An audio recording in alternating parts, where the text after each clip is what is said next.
Hey, everybody. Welcome to Friday Live. And, uh, of course, we are live from.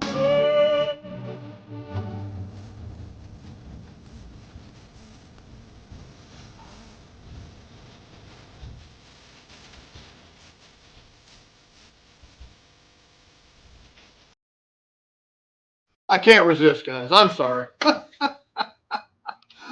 Gotta have fun. I have so much going on with the railroad. And the weather has broken, at least temporarily. As you can see, I'm in kind of a t-shirt. I'm not all bundled up. The garage door's open, yeah, clear blue skies out there, sunny. It's fantastic weather. And so I got a lot going on, a lot to cover today. And of course, my co-host is joining me from Rocky Top,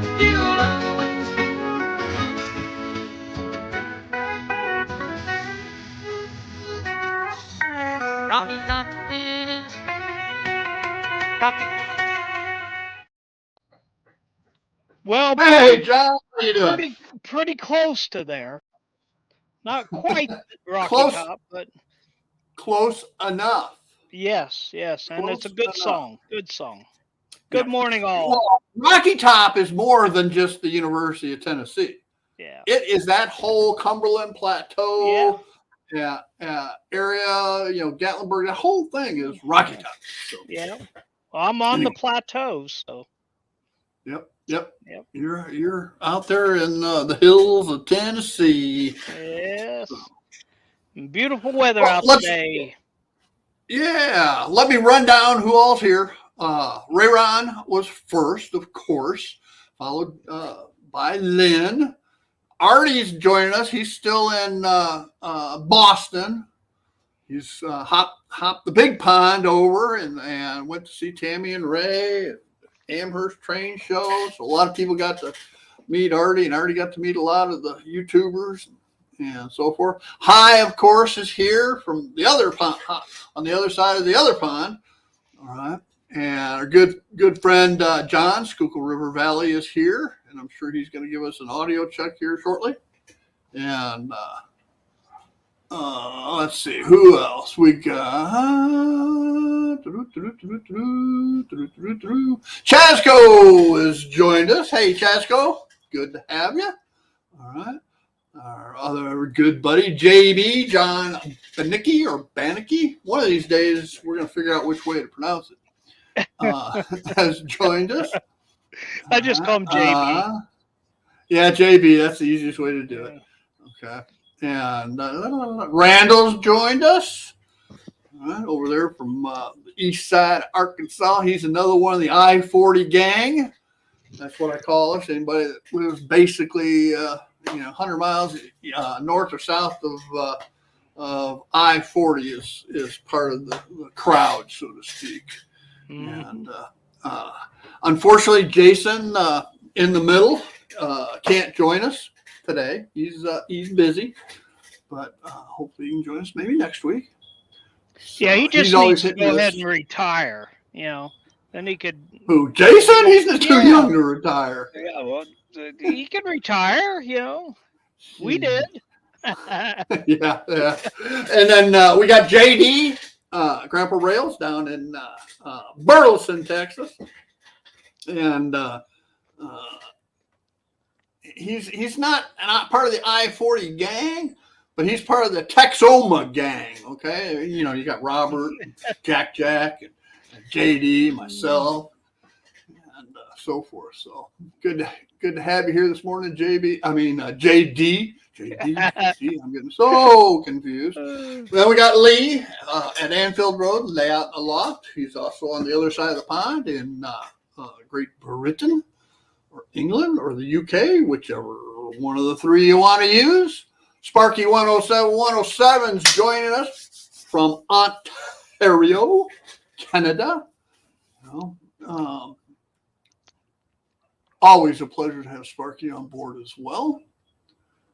Who else? Sparky. There's Lynn. Well, I already said Lynn. He was the second one here. Well, Yeah.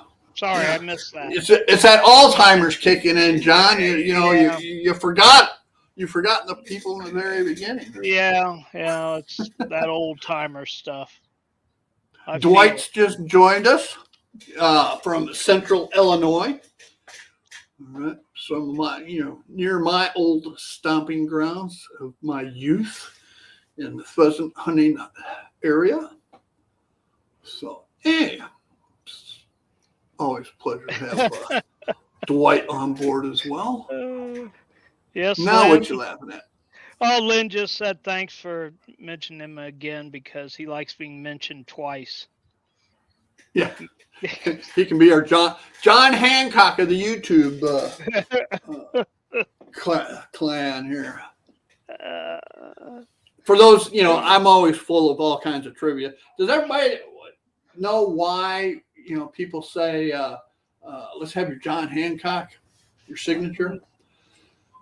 John Hancock actually signed the Declaration of Independence twice. Once small and then big at the end. So, because he wanted, he was wanted by the King George already. So he wanted to make sure the king knew he was. Well and good. Yeah. Or so the fable goes. So, anyway, like I said, I got tons of stuff going on. If I go in kind of chronological order,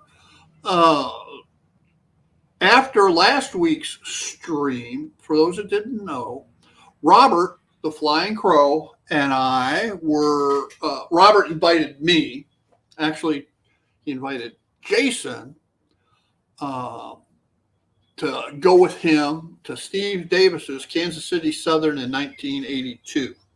All right. And up in Tulsa. And I don't know how Robert got hooked into this, but he's been there before, and he's one of the regular operators up there. And it's about a 5-hour drive for Robert from where he lives in the Tyler, Texas area up there to Tulsa.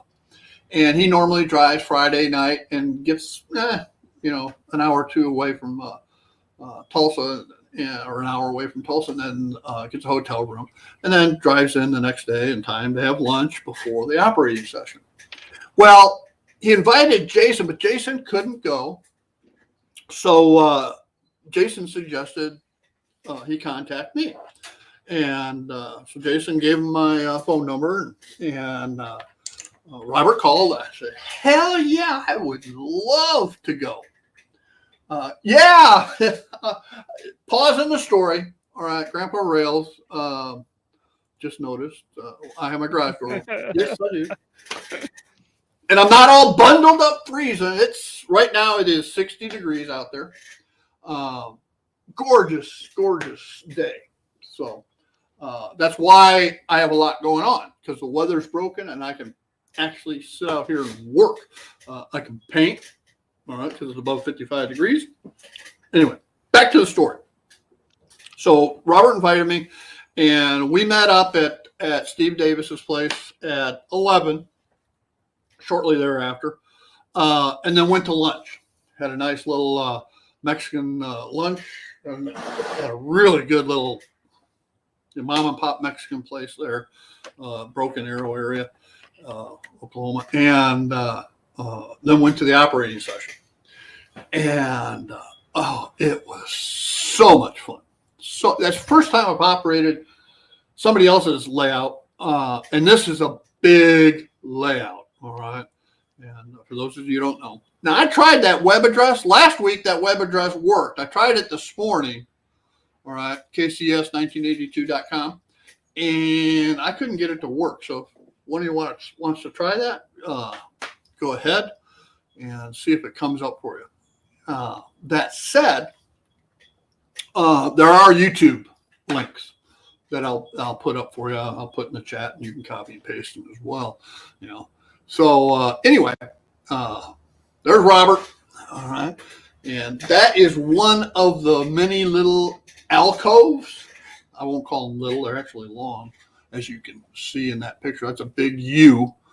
All right. And on the left side of that picture, right in front of Robert, that is the Salisaw, Oklahoma yard. Okay. And Robert was the yard master. And I'm going to put a video together about it later, but I thought I'd share it with you all first. No, the website's not working. I just tried. Okay. That's okay. I got a link to his YouTube channel that I'll post here in a minute. But so Robert was the yard master for the Salisaw yard. All right. And then I was doing the locals out of the Salisaw yard. Okay. And the interchange with the Mopac. Okay. And what's really cool is the Mopac portion of the layout is all computer controlled. All right. And he uses train controller for that. And all of a sudden in front of the interchange yard, here comes this Mopac train and it stops. Okay. So you make the interchange, you take over control of the engines to separate them out, and then you switch in and switch out cars and give control of the Mopac engines back to the computer, and you hit a button. Yeah. Steve, why don't you go full screen on yours? You don't need me up there while you're talking. All right. Just so everybody can see it better. Yeah.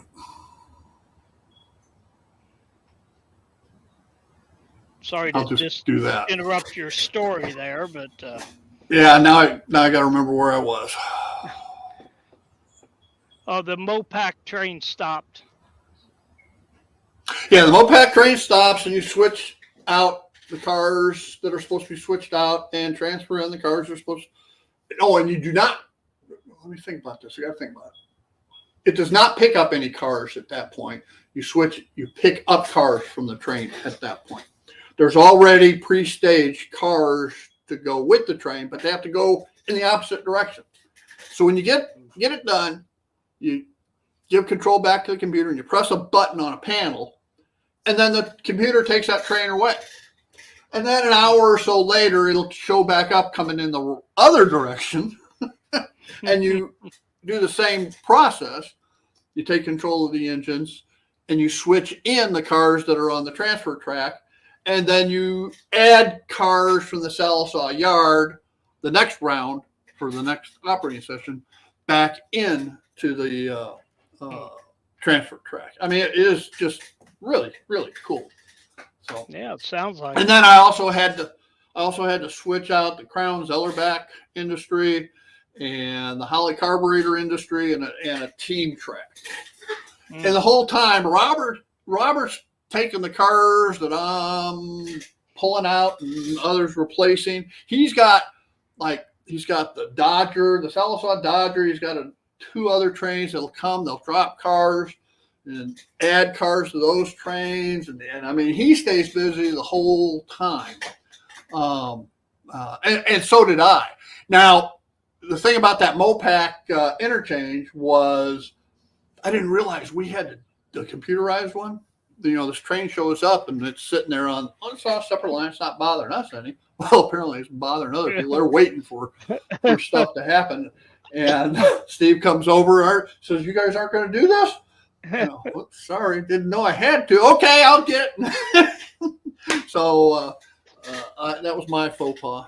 And we had one other little thing that we could have done better. But at the end of the day, Steve came over to us and said, "You guys come back anytime." Says, "You're excellent operators. Everything's where it's supposed to be. You did a great job." So it was that's something new for you. A lot. Yeah, no kidding. Because I told Robert, I've been telling Robert, I said, "You really probably need to talk to John about my conductor abilities." So, or inabilities. It's a better one. Hey, welcome to the Friday Live at the Retirement Railroad. So here in, I won't do it. So anyway, that's Robert at the Salisaw Yard. All right. And, I got, that is the Crown Zellerback. Now I'm standing where Robert was, looking the opposite direction. And that's the Crown Zellerback facility there. All right. And this is from the end all the way down at the end. Robert would have been standing in front of those telephones. That's how it's all signaled, but when I do the locals, I got to get track warrants to get out onto the main. Right? So you call into the dispatcher, and the dispatcher will put a hold on any other trains and give me the rights to get out on the main and make my switching duties. So you got that. He's got route switching panels as well. You can't really see them in this picture, but you press a button and it'll align your tracks, multiple switch machines to the route you need to take. So that works out great in the yard. All right. So anyway, this is just one small little section of the layout. I did a video walking around. Yes, it's a shaky cam. I don't have a gimbal, so bear with it. You get you a better idea. I wish I would have taken a picture of the exterior of the building, because this is a huge metal building. All right. So this area here is a helix. Oh no, that is part of the expansion. All right. I thought this was a video. It is a video. I got to redo it. Hang on. Media files. Where'd it go? Hang on. Here we go.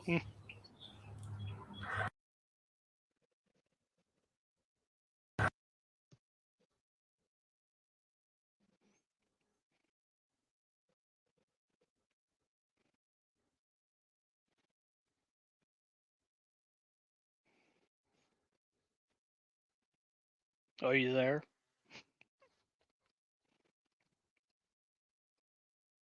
Can you hear me? Now I can.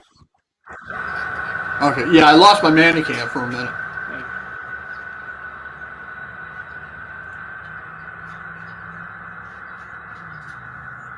So that's what you saw the still pictures of. There's a bridge at the end. It's a curved girder bridge, modeled after a prototype that is straight. And it was scratch built by Steve and his father.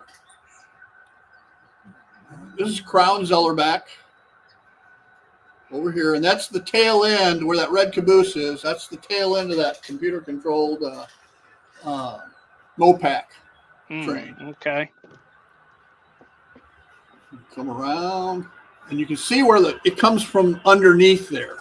That's kind of the Mopac staging yard. I forget the name of this town. It might be Van Buren, I'm not sure.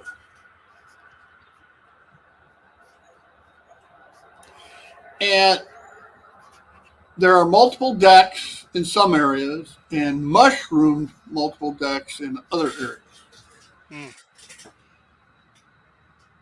This yard, the switches weren't working in that yard to the right. And Steve spent most of the day trying to get it working. That is very impressive. Oh, you haven't seen it all yet. Here's the helix that he's working on for the connection to what I'll show you later. Or to another staging area. Look at all the throttles and radios. There's dispatcher to the left where that guy went. And then there's a crew lounge, also a separate door to the left, and a bathroom. There's the quarry job. Somebody works the quarry job.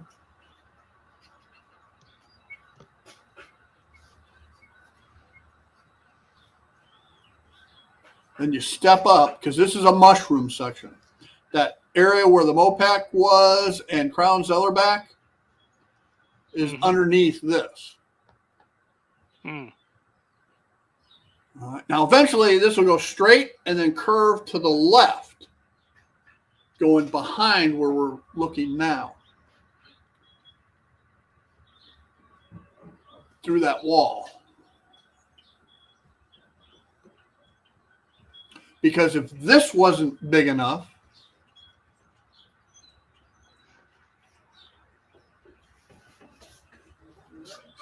that wasn't all big enough, he needs to add this on. Oh, my word. Basically making it track-wise 3 times the size of what he already had. My word. Isn't that cool? Yeah. Yeah, So and you gotta have a lot of time and a lot of money to do all that. Yeah, absolutely do. Right, hang on 1 second now. Ba-dum.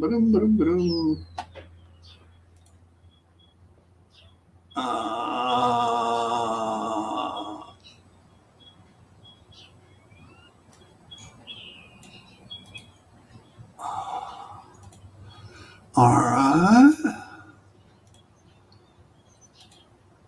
All right, I'm going to put the link to his YouTube page there. So you should be able to copy and paste that.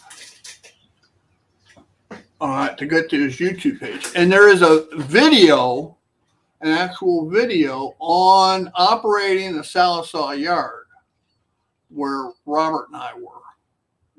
As a matter of fact, this one is it. And I'll put that up as well.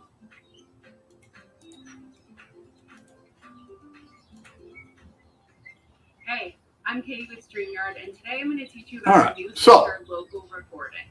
We are super excited to give you even more ways to level up your recordings, podcasts. We're hearing things in the background, Steve. Yeah, I know. I got to turn the YouTube. But now you don't. Yeah, now I don't. Okay. So that was how I spent my Saturday.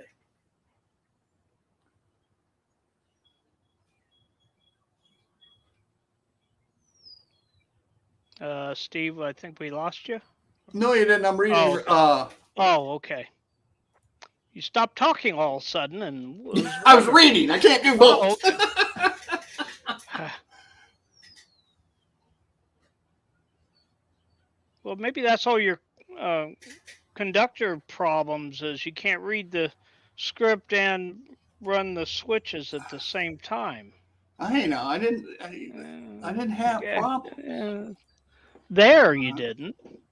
Yeah. And you didn't even know that track, and you didn't have problems. Your own track, you had all kinds of problems. Well, that's because I was trying to help you, and I was trying to do too many things at one time. I had absolutely no problems operating on Steve's layout.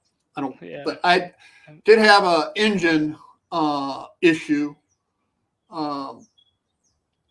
But that was more of a systems issue, and just had to.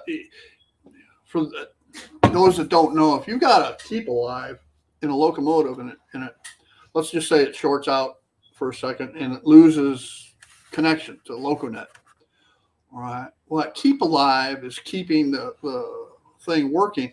So all of a sudden, you lose control of your loco, and it's still on a track. So it's still getting power. You just don't have control. And if it was already stopped, it's going to stay stopped.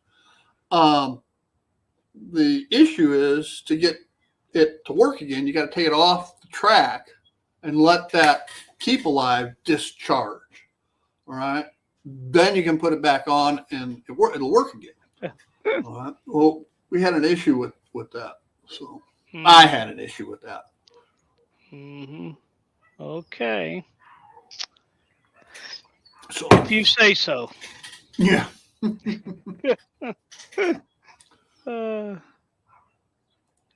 anyway, that I cannot say how much fun, or overemphasize how much fun that was Saturday, and been invited back. All right, he has operating sessions the last Saturday of every month, except for March. Hey, there's Robert. Robert, we were just talking about. You just missed the part about up at Steve Davis's. I showed my pictures and told stories. Don't worry, I didn't say anything bad about you. I did talk about the engine that I lost control of, and then I talked about not knowing about the Mopac interchange and how since I didn't do it, everything got backed up until I did. So, but how we got it cleared up, and everything was hunky dory, and had a great time.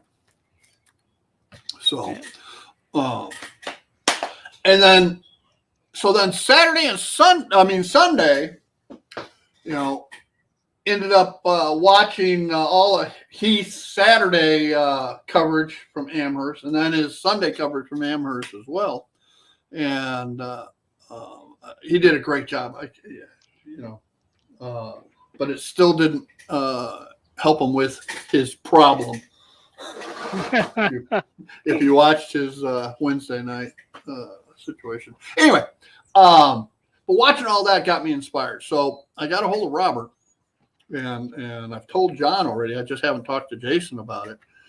I'm going to put together a road trip, right, to Amherst. I'm driving to Amherst next year, so thinking about getting Robert and/or Jason, John, whoever, and load up the car and drive kind of Griswold style up to Amherst or West Springfield, Massachusetts.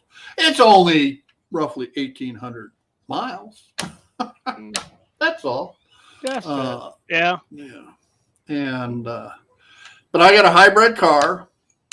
It gets 35 miles to a gallon or better. Actually better.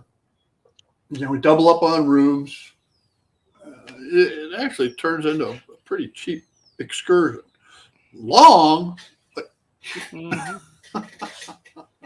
so anyway. But at least I would have the least time in the car. Yeah. I'd have the most, followed by Robert and Jason. Yeah. You'd have 10 hours less than me, or 11 actually, probably 11. Yeah. Oh, sorry, good. Lynn.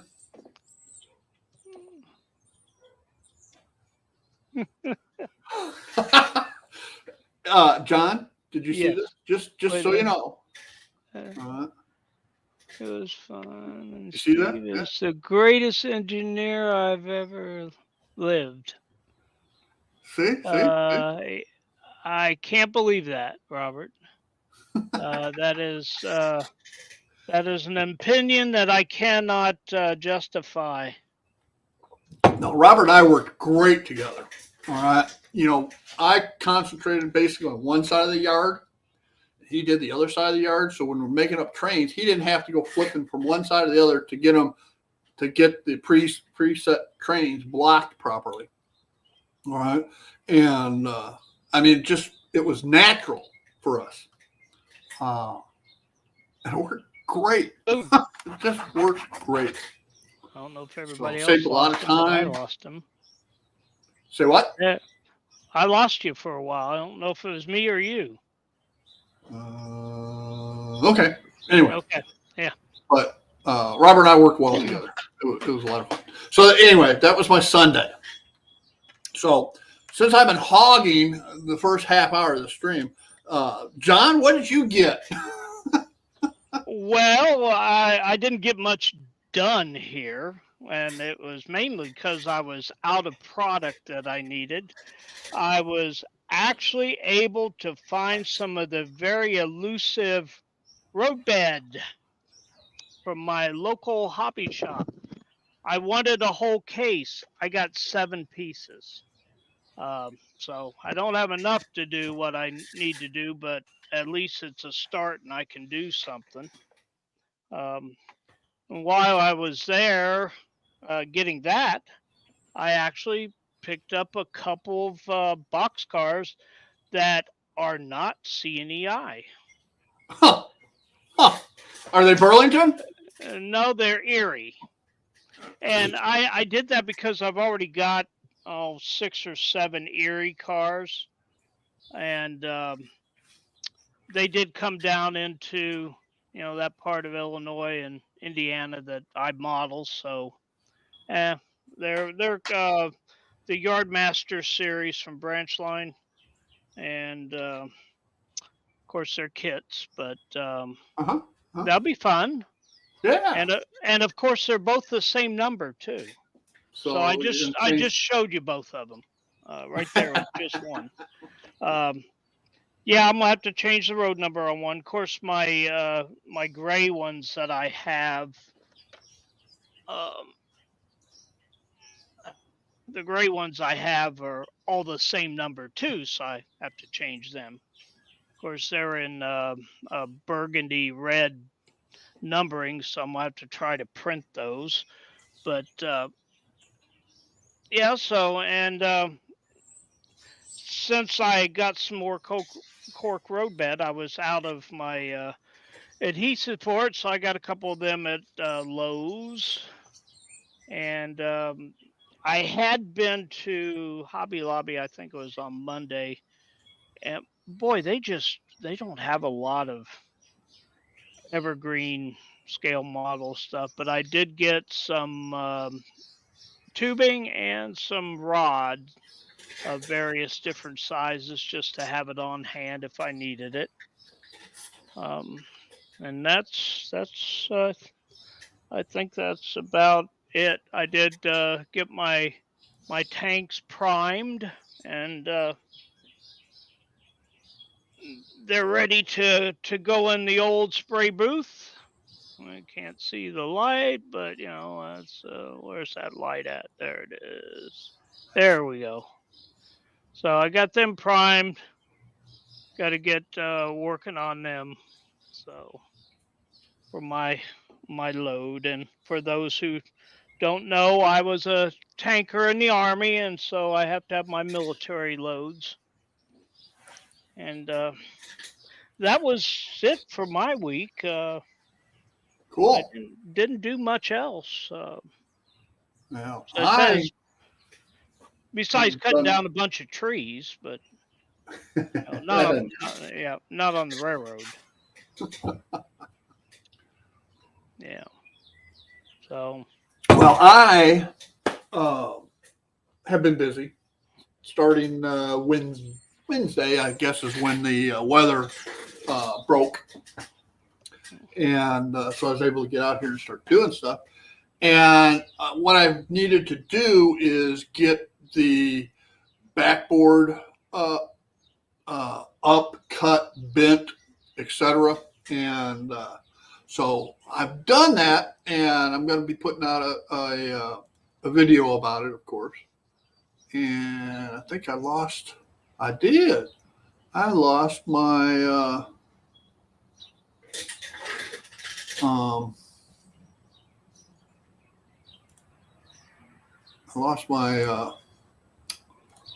my preset pictures I had set. So bear with me a second as I add in some files here. And they're gone. Gone, I say. How did you do that? I probably put them in the wrong place. No? Uh-huh. Uh-huh. Uh-huh. Where did I put them?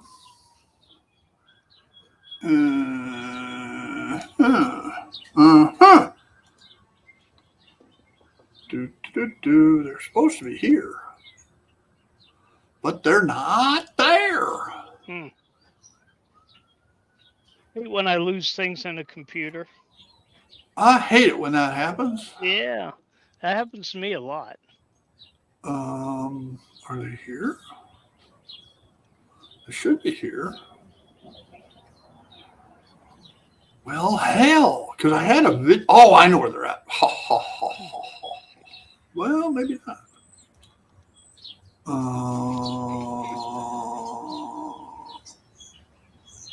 Yeah, they're here. All right. So, all right. Let's try this one first.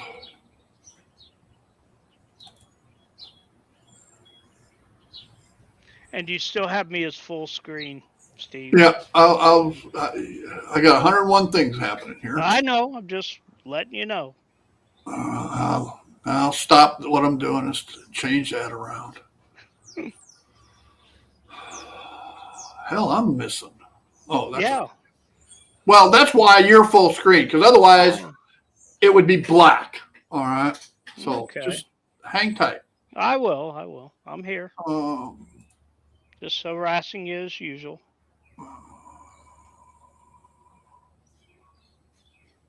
all right, where am I at here? Oh, yeah, okay. I am actually in there. Pictures. Nope. Videos. Yep. All right, let's start with this. And now we will go here and do that. That's better. All right. Anyway, the backdrop that goes up above on the shelf layout. One of my pet peeves is corners. All right. If you think back to the Retirement Railroad 1.0, there really were not. I won't say any. There was one area where I actually had corners on the backdrop, just because there was a shelf for the TV equipment, etc. All right, above between Berwyn, Cicero, and Fairview. Mm-hmm. Everything else had curved backdrops. Well, here on the shelf layout, down at one end, it wraps around, so you're looking up into the sunset, so to speak, and because it is west, I don't have room for a sweeping curve, and I don't like corners because, frankly, to me, I know people are going to have them. If you have to have them, you have to have them. I understand that, but for me, it just drives me batshit crazy. All right. So I wanted to do a tight corner. All right. And I remember way back from the 60s or 70s, somebody teaching me something about how to do that, or I read something. But anyway, within the last couple of years, Larry Puckett on his YouTube channel had a friend tell him about how to do it. And he did a video on his channel using the original Windex. All right, so that's what I'm doing here in this video. I'm soaking it down with Windex. All right, and I'm marking where I want the center of that bend to be. All right. Then what I'll do is I soak it and re-soak it and re-soak it and re-soak it, and to get the bend in it. And it's, I don't want to go through the whole thing, but there I am bending it up, and if I had, I can't. There's no way for me to fast forward it in this screen. Whoa! Did y'all? Oh, okay, there it is. And anyway, so I get it bent.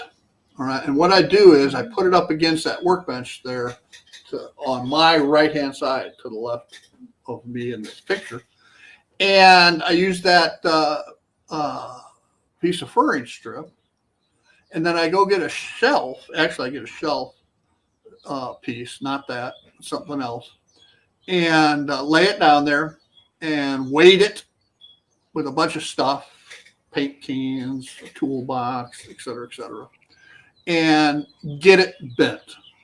All right. Mm-hmm. So, which leads us to the next video. And I'll just switch it on over to that one. And you can see it's bent already. Mm-hmm. And how tight that bend is. It's about a 4-inch radius, maybe 3 to 4 inch radius bend. You know, you don't have to use Windex on a big, long, sweeping bend on the masonite, MDF. But if you want to get tight, not crack that board, you got to soak it down. And using the Windex helps it keep, when it dries, it helps keep the shape. So you soak it down and you do it one day, and you leave it in that position, weighted down, bent, overnight. And then you get that bent. And then what I had to do is just double fit it, make some adjustment cuts to it. And I'll move on to the next video. Did I change? Hopefully I changed videos. Did I change videos? Yeah. No, it's the where you're putting it up on the. Yeah. That's the second video. Okay. Now for the third video, and we'll transfer that over. Here's the third video. And I do the same thing, blah, blah, blah. And I've got to do some trimming on it. So I do some trimming. And when I do the actual tip of the day, it'll be much better to watch. Let's see, that was number 3, right? Yes. And we'll go to number 4. Now you can see it's up in place and attached along with the other full section. And I've taken and used a big drill bit just to bevel where the screws go. And then put the screws in and then use spackling. Just simple, that paint stuff that turns white when it dries. And spackled it all.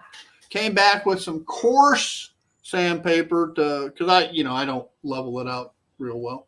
And then some fine sandpaper to make it right. Okay. So that's what I'm doing there. And then now, Steve, you said coarse sandpaper. What grit was the sandpaper? 200. I think it was 200 grit. Okay.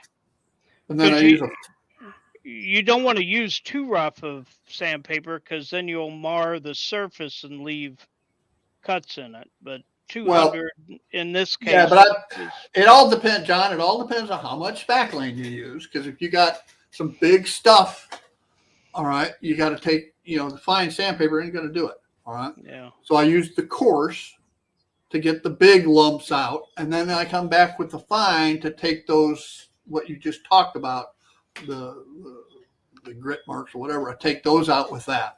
Okay. That's just the way I do it. And then finally, there we go. The last section is, what do you think the last section is? Maybe painting it. Yeah. Hey. So then I paint the whole thing. All right. So we'll get away from that, and we will. And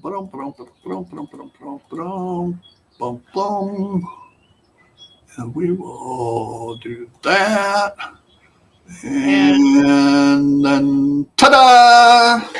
And what color of paint are you using there? Okay. That brings me to the next thing I was going to talk about. Oh, okay. my mail calls and hauls. All right. But you can see there, that's the I would say final, but it's not. I'm going to put a second coat of paint on, even though I got the one coat stuff. You can, if you get up to it, you can tell it's not an even color. All right. So I'll put another coat on it and be done with it. But just so you know, well, let me get into the first haul. All right. And the first haul was a trip to Home Depot. All right. And I'm going to switch over to here. And I got this a quart flat mat and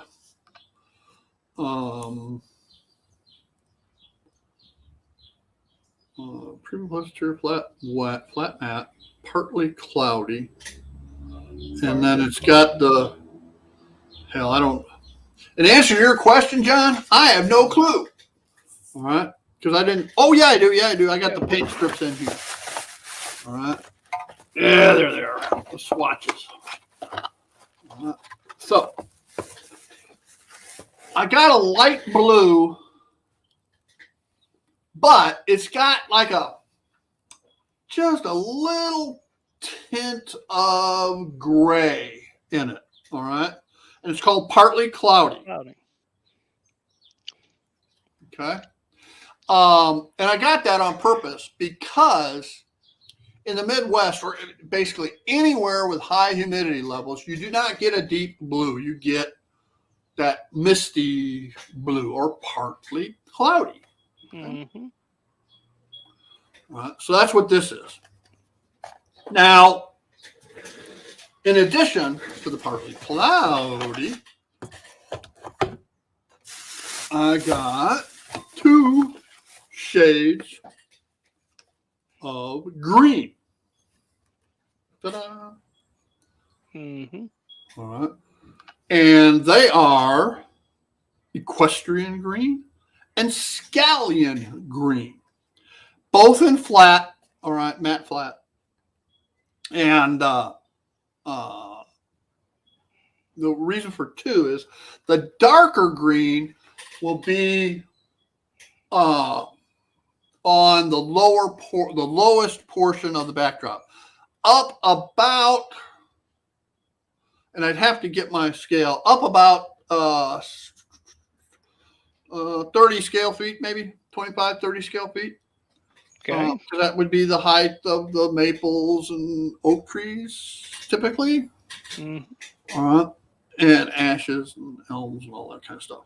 And then the scallion, the just slightly lighter green, will be like a inch or 2 swatch of that across to depict trees and the hills in the background. Okay. Okay. So that's the game plan there. All right. And this whole backdrop thing I'll have videos on that I'll be working on. And finally, on the Retirement Railroad 1.0, I used a brown base color across the land. Well, was that proto-representative? Nah, Illinois doesn't have brown dirt like that. Mm-hmm. You put a little moisture in the dirt in northern Illinois, north, central, ask Dwight. It's coal black. All right? Mm-hmm. Coal black. It's that rich farmland. Same thing with Iowa. That whole I-80 belt across. Indiana would be the same way.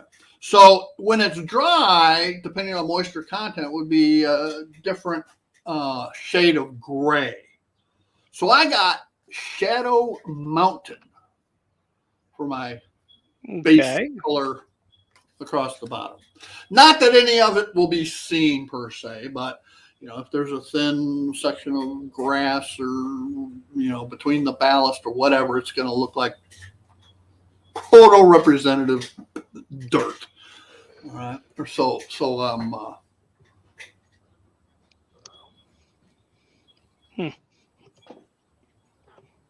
Yeah, I've still got a gallon of brown that I only used maybe a tenth of, so that's what the color I'm going to use because I already have it. I'm gonna cover it all up anyway. It's just to seal it. If you're Robert, if you're talking about where the backdrop and the base of the layout meet that edge, I am going to use because there is a crack along there.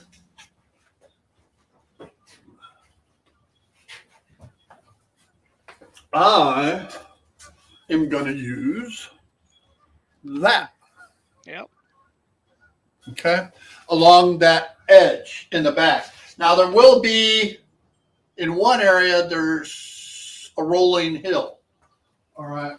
On the back side of the track with a road on it. Okay.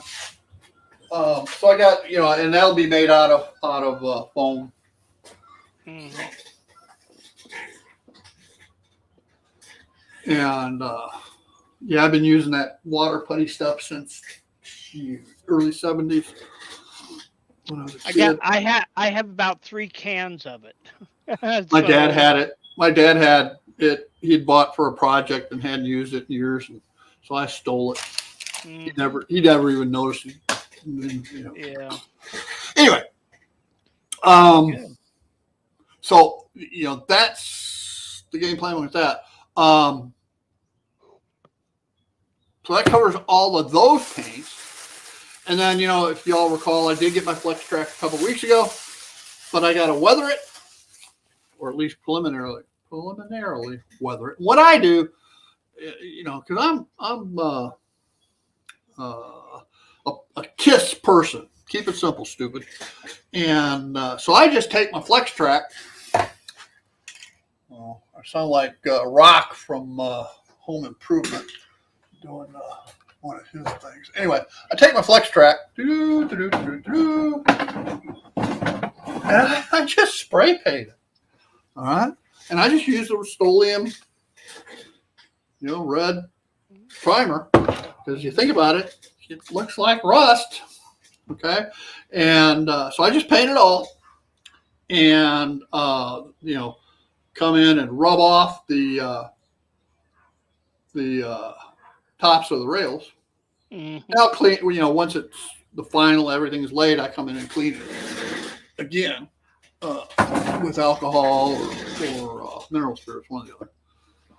Typically alcohol, 99%. And so I did get a can of Rust-Oleum too. I forgot one other thing. I also started working on another project, but I'm not going to get into that because I have too many other things going on. And so I got that. Okay. That was yesterday. And that's why the backdrops are painted, because I did that late yesterday afternoon. Then I went to Whistle Stop Hobbies here in Oklahoma City. And it's just a neat little train store. Half of it is Lionel. Another of the other half, probably 2/3 of that is HO, and then the other third of the half is N-Skill. So looks like I'm making a sled. Okay. A toboggan. The way it's been up like that. Now that you mentioned, I had to think about it, JD. And yeah, it would look like a toboggan. It'd make an excellent. As a matter of fact, for those of you in colder climates that get snow and you want a makeshift sled, you could use that masonite trick, all right, and bend it, and you can make a toboggan out of the thing. That's interesting. Oh, okay, Robert. That's another thing. I thought about doing something like that, but I've never tried it. Just to see, it might make. I'm going to give that a try, Robert. Thank you. Mm-hmm. Or the chapstick. Chapstick, yeah. Yeah. My That's wife interesting. My wife will never miss it. Yeah. Yeah, right. Just Yeah. don't return it after you've rubbed it all over the rails. Yeah, probably wouldn't be. Yeah, no, I don't. Yeah. So Don't think anyway, I'd from be good. Whistle Stop, all right, I'm going to bring my track plan up because it'll relate better. Do. All right. So there's track plan again, and go back over here. Okay, so one of the things I got was this crossing. That doesn't work. I can't do both, can I? I could do a double picture. A picture in a picture. So let's do that. Boop, boop, boop, doop. All right. Yeah. And then we'll add that. Okay. So you see in that upper right hand side of the track plan. See the upper right hand side of the track plan, that crossing. Mm-hmm. Okay. So I picked up a 19-degree crossing. I think I'm going to have to finagle with this. I think I really needed the 12 and a half. It was the only crossing they didn't have. But I'm going to try this one. And if it doesn't work, it doesn't work, right? I'll just save it for the next deal. Okay. So I got that. Even though I have some rail joiners, you can never have too many rail joiners. So I got that is correct. I got regular and insulated rail joiners. Now I could make my own short little stubby sections out of Flex Track, but when you're missing so many ties in a row, from cutting on a short little section, there aren't any ties left to hold the rails really. So I just have found to go buy the right size. So I bought 2 packs of 3-inch deals because I need those on both of the slip switches where it's crossing over to get the spacing right, the minimum of 2.5 inches between the main lines. Okay, so I got those. Then, even though the area depicted, if I had enough room on the switching layout, there would be 1, 2, 3, 4, 5. There'd be 5 grade crossings. All right. Well, I don't have that kind of room. All right, because I've got it scrunched in. But I wanted to depict at least one of them. So I'm going to put in Fairview, I think. And to get across the main line, where I'm going to do that is right here. Hopefully you can see. Can you all see that? Mm-hmm. My mouse? Okay. No. So right here. Can't see your mouse. You cannot see my mouse going back and forth? No. You should be able to. Let me see. Nope, I guess not. No. Well, never mind. Anyway, that area to the right where it's just the tracks, the 3 main lines, that's where these three that's where the 3 re-railing sections will go. Okay. It's easier than, it's not the finished type layout. This is just a switching puzzle, and it'll have a depiction of what I'm trying to do. Then I try to keep certain couplers in stock, so to speak. because you never know when you're going to need them. And of course, 148s are easy, right? I always use 148 whisker couplings. But short shank, long shank, center set, lower set, upper set, okay, offsets. So I noticed I did not have the long,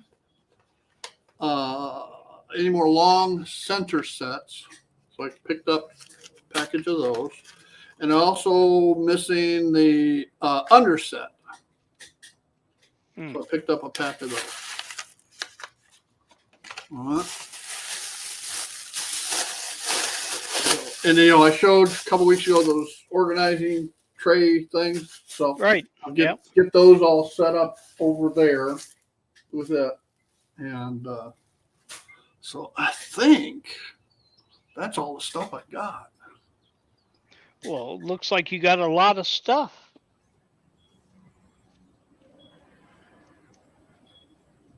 So what? Okay, I'm missing the. I just. Block of wood masonite. What JD's talking about is to clean the rails. Mm-hmm. Block of wood. I use masonite. Okay, just little strips of masonite, and that rubbed on across the top of the rails is non-abrasive and rubs stuff right off. And works pretty good. And you can get depending on the length you use, you can get a little bend to it. Mm-hmm. So. Well, I like the Vaseline and the chapstick ideas too. That I'm gonna have to try that on a section. Yeah. Thanks, Lee. Appreciate it. The whole thing with me. A lot of times I just assume, you're going to have to wipe the rail, whether you use chapstick or Vaseline, you're going to have to wipe the rails anyway at the end, right? Yeah. So it's a matter of ease of getting it off versus, in business, I did my whole logic process of how I operate is cost benefit. Okay. Does the benefit outweigh the cost of doing so? And it's not just monetarily, it's time, effort, etc. Mm-hmm. So does the effort, the cost of putting chapstick or Vaseline, not the cost of those products, but the time and effort, all right, does that offset any savings to the removal of the stuff from one to the with or without it? All right. I don't know. I'm going to try it. All right. But my brain says no. Well, but there's a difference now. When you were working, you had to think about time and money. Nowadays, you and I both have more time than we have money. Yeah, but I don't want to make things harder than what they are. Okay. And that's the whole thing here. It's not the money, the cost of Vaseline chapstick. It's not that. I don't care. It's the effort. All right. Does using those products make it that much easier? All right. On the rubbing down side to offset the effort you use to put it on. Don't know. Yeah. I've never tried it, so I'm gonna try it. Okay. And afterwards, I don't want to prejudice myself. But I'm already thinking about it. It's probably not. I'm probably not. I'll try it, and I'll probably go no. But I'm going to try it. Yeah, Robert, absolutely. I will. I am going to try it. Okay. And not just one piece. I'll take. I usually do 5 strips at a time, so I'll do 5. Mm-hmm. All right. This is going to take 30, 25. I forget how many sections I got to take, but more than a case is what any rail says it's going to take. But by the time I add in all the other stuff, I might be able to get by with the case I already have. Mm. All right, hi. enjoy your dinner. So, and I'll report back. And I'll let y'all know. Yeah, you'll have to give us. Robert thinks it's worth the effort. So, if Robert thinks it's worth the effort, it's worth a try. Okay. Yeah. And it doesn't hurt to try just on small sections, see how it works with you. You know. Yeah. So, anyway. So. Now, does anybody out there have any idea of a good place to get cork roadbed? Look up Horizon. All right, go to eBay. Have you looked on eBay? I have not looked on eBay, no. Look on eBay. That's where I found it. And Horizon Hobbies online store had it.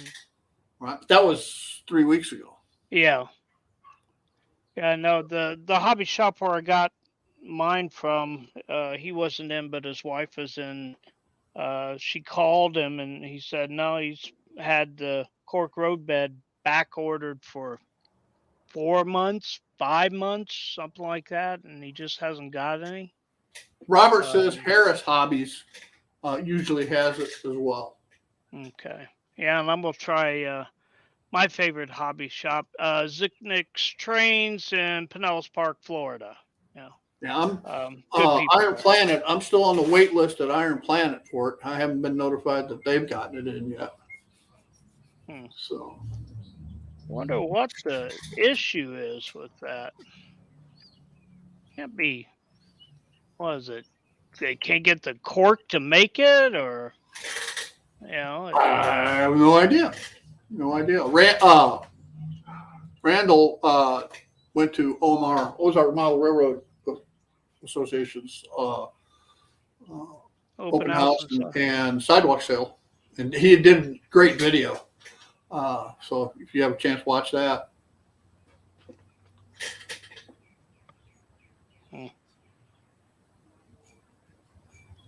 Yeah, if I'm ever driving through Springfield again, I will definitely make it a point to go there. I used to go there on business all the time. Now I'm retired. Oh, well. I'd rather be retired, right? But that, when I was traveling on business all the time, I was heavy duty into the koi, of course. And I arranged all my travel schedule around koi and koi-related events. So now I almost wish I was working again, just so I could arrange my business travel around model railroad events and hobby shops and so forth. I know Bill from Virginia travels a lot on business, and he hits hobby shops whenever he's on a trip. So, yeah, I try to, anytime I travel, I try to see if there's any within close distance of the path I have to take. Yep. Yep. Well, there is cork roadbed on pre-owned. Nah, I wouldn't get pre-owned. See, there's 15 pieces for $29.50, which in the full case is $25. Yeah, Robert just looked at Harris Hobbies, and they have it on back order as well. Try Horizon Hobbies. If you can't find it on eBay, try their website and see.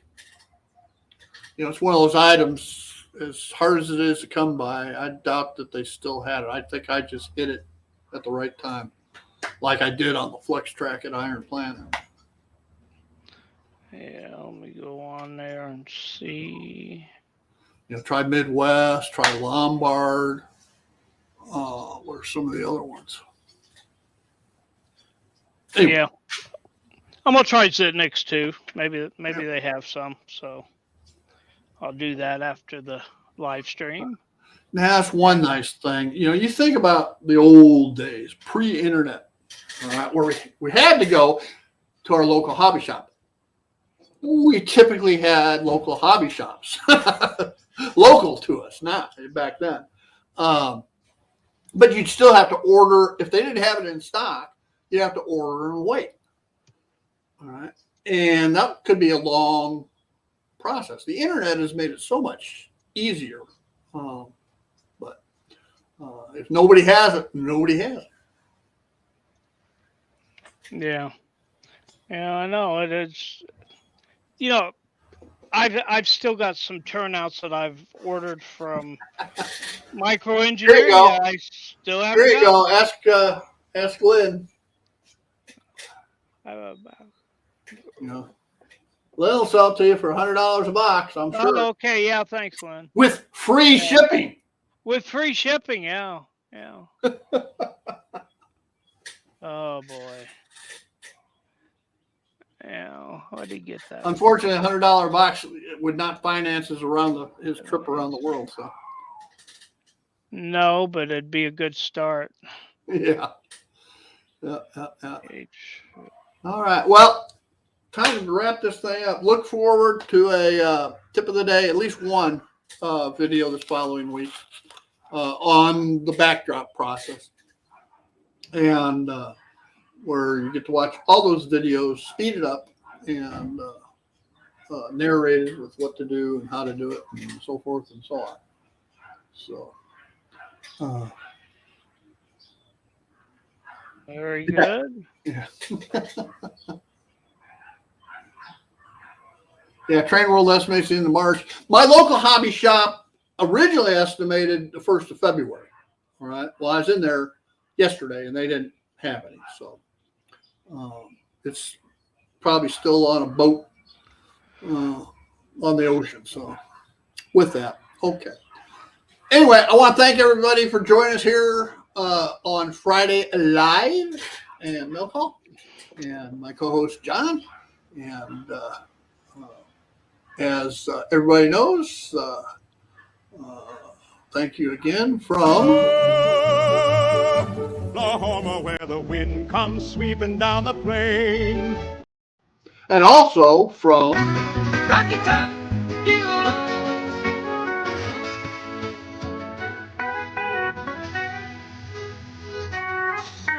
Rocky Top is Rocky. Can't resist, folks. Can't resist. Anyway, thanks again. Y'all have a great weekend and happy modeling. Bye now. Bye now.